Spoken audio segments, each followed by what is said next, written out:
pensiones. Más allá de los apoyos, vamos a ver cómo son las grandes cuentas, esos presupuestos. Juan, vente conmigo. Hoy os llevo a todos a la pizarra para que nos ilustréis. Pero el caso es que queremos aclarar algunos conceptos con ustedes y Juan Rayo, como economista, lo va a hacer. Los presupuestos generales se crean en torno a un objetivo, que es cumplir con el déficit que nos exige Bruselas, que este año, recuerden, es del 3,1% del PIB. El Gobierno contempla para este año un gasto de 343.102 millones de euros y entre las partidas que suben están las pensiones, la investigación, el fomento del empleo y entre las que bajan encontramos desempleo, infraestructuras y viviendas.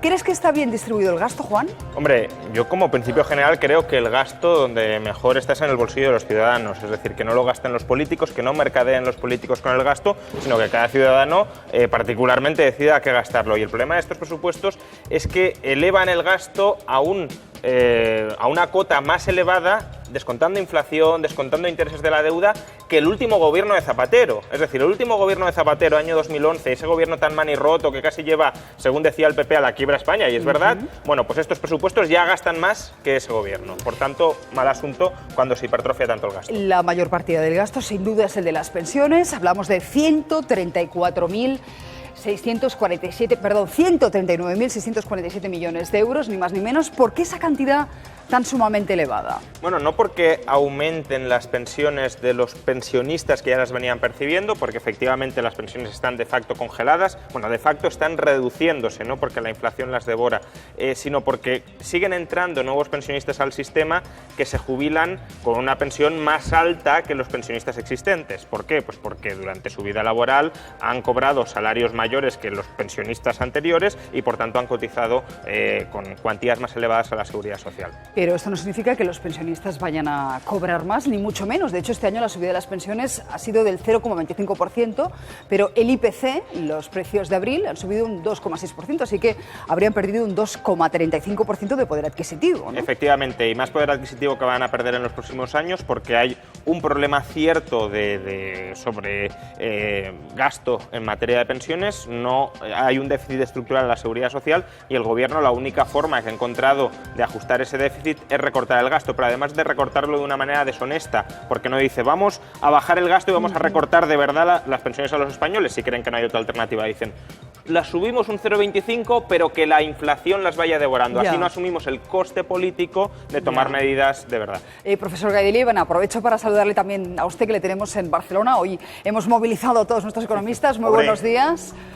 Nos decía... aquí bien, con el gran Juan Ramón, besazos, Susana, y abrazos a Juan Ramón. ¿Qué Igualmente. tal, José María? Esta mañana también teníamos aquí a Javier Vega de Soane, nos tomamos un café con él, y él decía, echan falta en estos presupuestos las grandes reformas, por ejemplo, ¿qué se ha hecho de la reforma de las pensiones? Bueno, la reforma de las pensiones yo creo que es el bravo Miura que nos va a coger y nos va aquí a meter una cornada impresionante. Lo digo porque el tema de las pensiones es un tema que no se puede dilatar más. Ahora lo estabais comentando, tenemos un volumen muy alto de pensiones, pero luego también dentro de lo que sería paralelo a las pensiones tenemos el gasto en sanidad o el gasto en salud, que ya asciende a 69.000 millones de euros.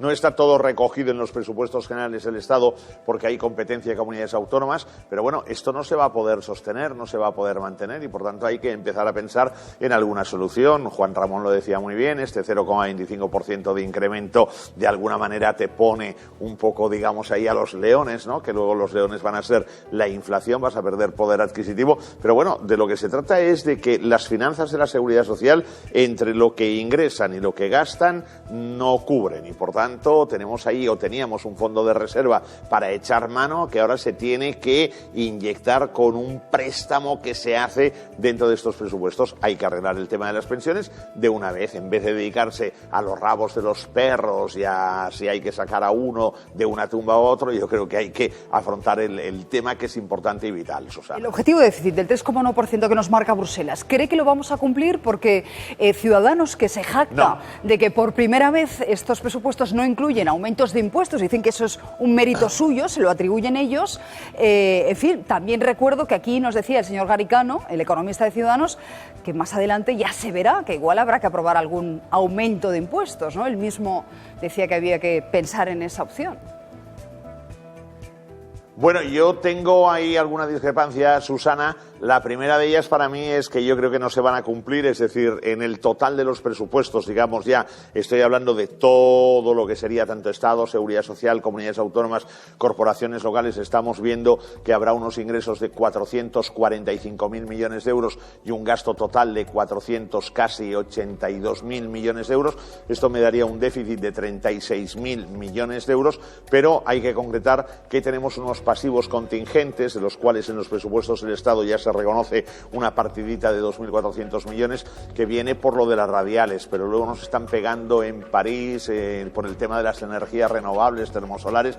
Ahí hay un riesgo máximo de unos 6.000 millones de euros. Si esto cayera en el año 2017, se destroza ya lo que sería el cumplimiento del déficit frente a Bruselas. Y luego también yo creo que hay otro aspecto que es importante, que es que nunca jamás los presupuestos se acaban cumpliendo. Por tanto, quiero decir que van a haber desviaciones, y creo que Ciudadanos en ese aspecto no es correcto cuando dice no, hemos conseguido que no se aumentaran los impuestos. Los impuestos se aumentan porque lo que se ha hecho ha sido en el impuesto sobre sociedades unas bonificaciones fiscales que se suprimen, unas deducciones también en el impuesto sobre la renta, y por lo tanto, ¿esto qué quiere decir? Quiere decir que las empresas están más castigadas en cuanto a su tributación, y eso en principio merece el beneplácito de todas estas fuerzas políticas, es decir, que de alguna manera castigan a lo que serían las empresas en un momento de atisbos de recuperación económica. Nos fijamos en otras partidas de gasto que en estos presupuestos sí se reducen, por ejemplo la de desempleo, que baja un 6,6%. ¿Por qué, Juan?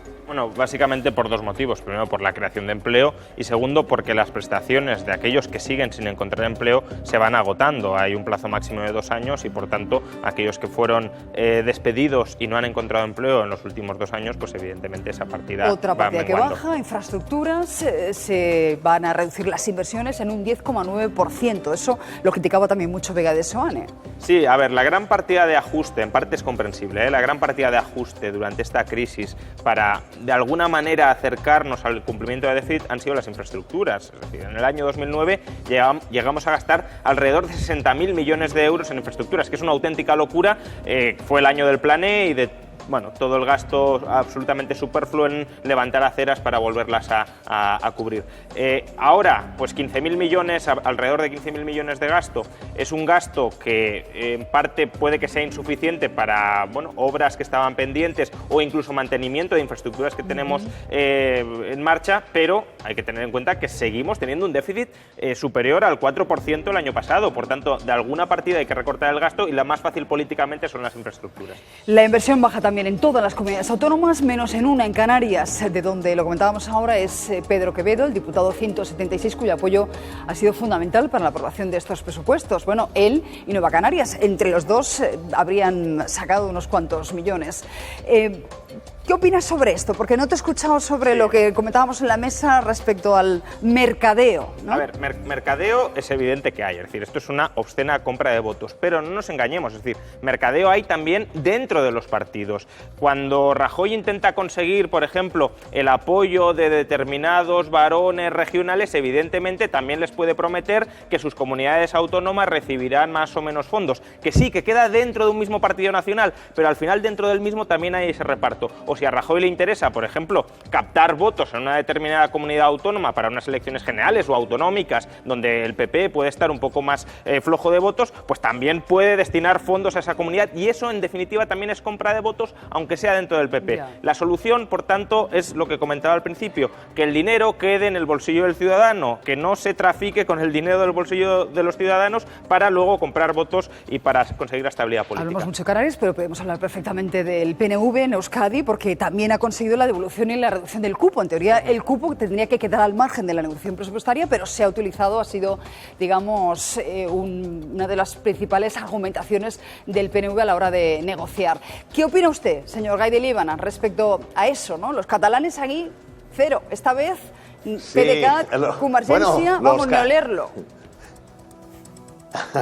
No, bueno, los catalanes es que ni se les espera, ni van a ir, ni nada. O sea, Quiero decir que a mí me parece realmente muy bien para Canarias y tanto para el País Vasco, que ya lo dije con anterioridad días atrás, y a mí me parece francamente muy bien lo que han hecho. Han sabido negociar, han sabido estar, han sabido que sus votos tenían un precio y por tanto vamos a sacar el mejor precio y que además redunde en lo que es tanto País Vasco como Canarias. A mí me parece muy bien. Sí que en cambio esto de alguna manera pues hace resquebrajar lo que serían los cimientos de hablar de una financiación de comunidades autónomas como Dios manda. Pues lo digo porque luego, pues claro, nadie se va a ceñir a las reglas del juego. El tema de Cataluña es un tema de una cara, lo voy a decir Susana, usted me entenderá, de pomas agras. Pomas agras es de manzanas agrias. Es decir, aquí no lo hemos sabido hacer. Es decir, aquí estamos diciendo, no, es que no sé qué, es que estamos luchando, que la independencia, que tal igual. Y tú lo que tenías que hacer, muchacho, era estar en Madrid en el momento de negociar todo este tema de la financiación, de los presupuestos de las comunidades autónomas.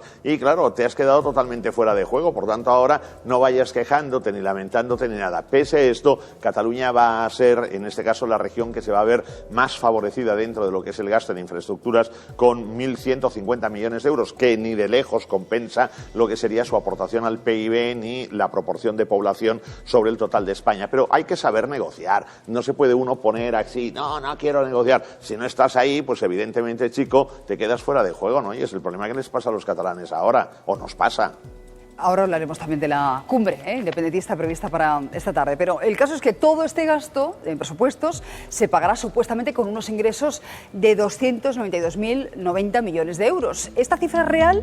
¿Qué pasa si no se alcanza? Bueno, pues no es real. Es decir, es una cifra tremendamente inflada. Para que nos hagamos una idea, de los ingresos del Gobierno central, estos presupuestos Montoro espera que crezcan más solo este año que en todos los otros 5 años anteriores. Es decir, se espera que este año crezcan en alrededor de 15.000 millones de euros los ingresos, que es más de lo que crecieron entre 2012 y 2016. Si no se alcanza, pues o habrá que subir más impuestos, y ya van enseñando la patita, siempre lo hacen.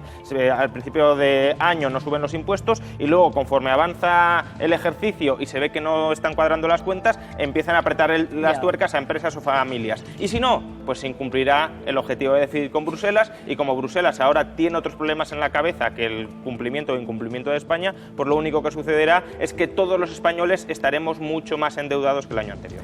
Pues vamos a hablar de la cumbre sobre